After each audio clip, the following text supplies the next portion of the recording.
hello friends good morning जुहार केनता छन आपण माने आशा करछ आपण माने भली करथिबे आ मुई पूरा भल अछि आ हमर घरे भी सबै भल अछन एटा सकालु सकालु मां बाइल बुला आन दैथिले मसला टिके बनाली आ दियाल टिके जोड़ी दोछे देखु छ जनता तंता करी कानी कि आडू गाय भी ढुकुछे आ कुकुर भी ढुकुछे पूरा अवस्था कर दोछन हमर दुआर के हेति लगे ट्राई करथिली करबार धीरे धीरे होउछे 2-3 दिन हला एतकी करी छे बोले अधा दियाल तो थिला आ टिके टिके गुटे जुड़े पथर जेनटा अच्छे एटा के देछे मुई एटा कला के नास्ता पत्तरटा मां बनौछन एटा लवली बापा ड्यूटी में आइले एटा पूरा एंता देखुछन से दियाल के जी पूरा ठिकादार मान कर लेखे जेंता कि मोर हाजिरी के काटी देबे इटा टेढ़ा आइछे इटा टिके निहला इटा एंता कर देबो इटा सब कहि बसले बेला मां तो पूरा चिल्लाली ताहाको इटा काना जणे करूचे बेला भी तू कहबो तू करि नि पारबार आ कहिते बेला हे गो एंता कहूछे कहिते हंसी देले लेकिन दियालटा बढ़िया आइछे कहले बेला मते भल होला तार परे एचना मोर लायक साहब के दे दिनी खाना अपने आसन के भूखे आसन गाछन और खावाली मांगसन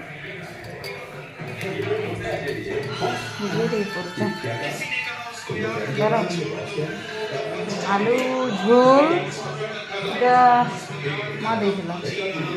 एते हम खाइबू नहीं से करला साग देंगे नहीं चिकन दे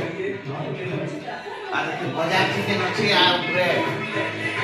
अच्छे नहीं नहीं है ऊपर तो फ्रीज रखी थी राती हां ना ना मार दे में से बेबी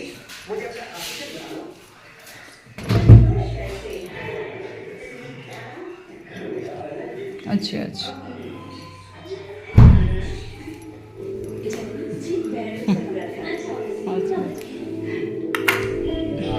है आलू झोल के अलगे दियो बाबू साहब के इटा दियो हां पैन नहीं दियो आधे पचाड़ा আছে বোতল কি